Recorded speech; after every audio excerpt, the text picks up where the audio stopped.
question 40. Sketch the graph of y equals x cubed plus x squared minus 5x, given that one of the x-intercepts is 1. Identify the x-intercepts and y-intercepts. So the first thing that we should do for any type of polynomial is try factoring this to see if there's any more x-intercepts. So we'll look at the x-intercepts first. I'm just going to go down a little bit to the bottom of the page here, and let's see, our equation is y equals x squared, x cubed plus x squared minus 5x plus 3. And we know one x-intercept is x equals 1. So that kind of helps us get started. So we're just going to factor this expression and see if it's possible to factor it some more. So the first thing that we'll do is divide to find the other factors. So we are going to divide, and I'll use synthetic division. So we put the 1 on the outside, and then we got 1x cubed plus 1x squared minus 5x plus 3, and we'll continue to multiply and add. So we bring the 1 down. 1 times 1 is 1. 1 plus 1 is 2. 1 times 2 is 2. And then once we add, we get a negative 3. And then we finally do this again. We add, we get 0. That 0 represents the remainder, which makes a lot of sense to me.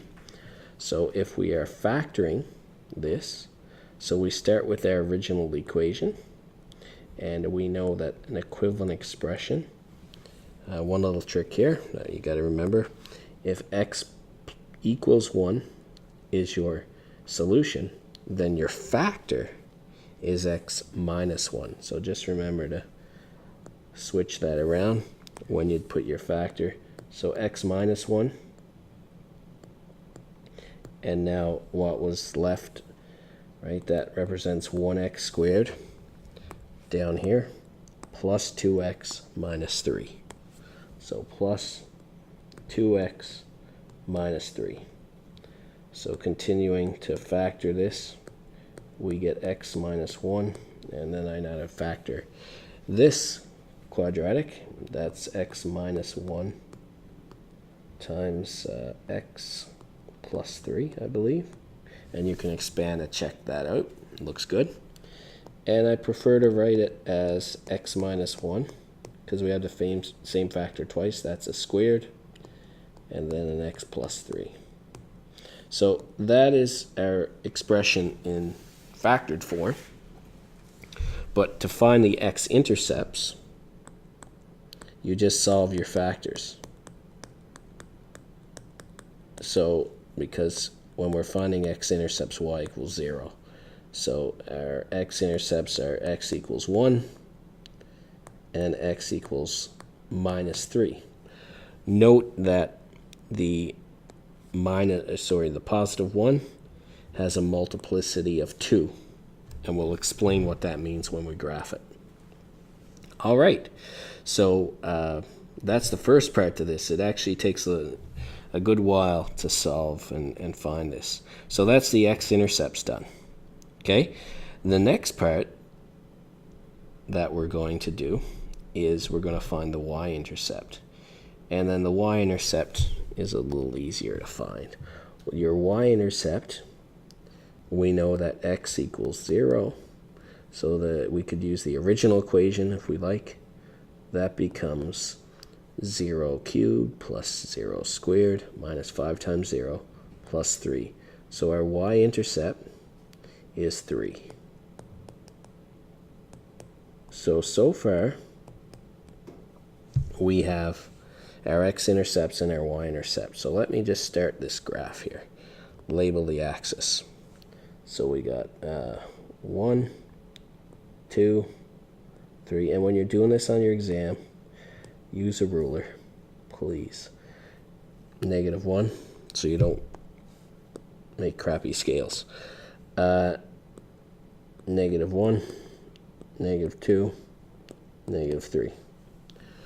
The y-intercept is a little tricky. Although we know it's 3, I don't actually know what kind of scale I should use until I figure out some more values. So the x-intercept, right, is at negative 3 and positive 1 with the multiplicity of 2. And my y-intercept is at 3, but let's substitute in a minus 2. So remember from below, my equation is x plus 3 and x minus 1 squared. So if if I substitute in a negative 2, look what we get. So we get negative 2 plus 3 is 1. Negative 2 subtract 2 is negative 3. And then we square that. We get y equals 9. So at negative 2, I go up a height of 9.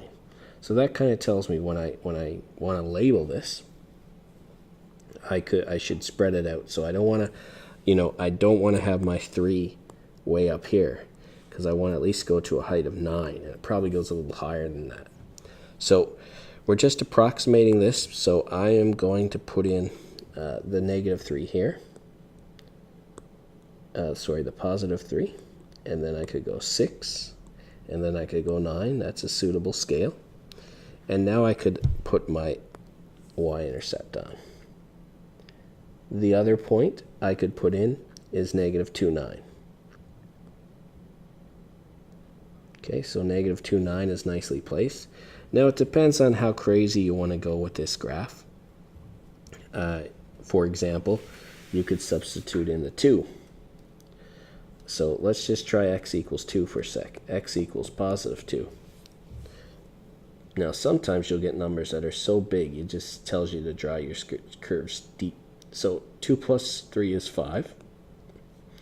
And 2 minus 1 is 1. So we get y equals 5. So we know when we're at 2, we're at about 5. And that just helps them with the shape. Okay, so I think this is going to give me a good shape. So this is a cubic graph, for starters, and before I draw this, I should explain a little bit about a cubic. You may have learned in class that we call cubics S-shaped, which I don't know why we call it S-shaped, but it kind of makes this type of shape. And it is an increasing cubic when the coefficient in front is positive, and that's the case. In this case, a equals 1. That's your coefficient, 1x cubed, your leading coefficient. So a equals 1, which is greater than 0, so it's increasing, which certainly makes sense to the points I have so far. So I'm going to draw my graph so it's increasing. So it starts from down here. It goes up. It comes back down. And now this is tricky around the 1. The multiplicity is 2. So don't cross the 1. You touch it, and then you come back up. So this is my cubic polynomial. Okay? This is not a hard question, but there's a lot of things to remember. So what do we want to do for a a cubic graph? We want to take care of x-intercepts. To do that, we had to factor and do a whole bunch of work. We want to find the y-intercept. And then we choose a couple points to give us an appropriate scale. We also remember that when it comes to a cubic graph, if the leading coefficient is positive, it's increasing in general. If the leading coefficient is negative, it would be decreasing.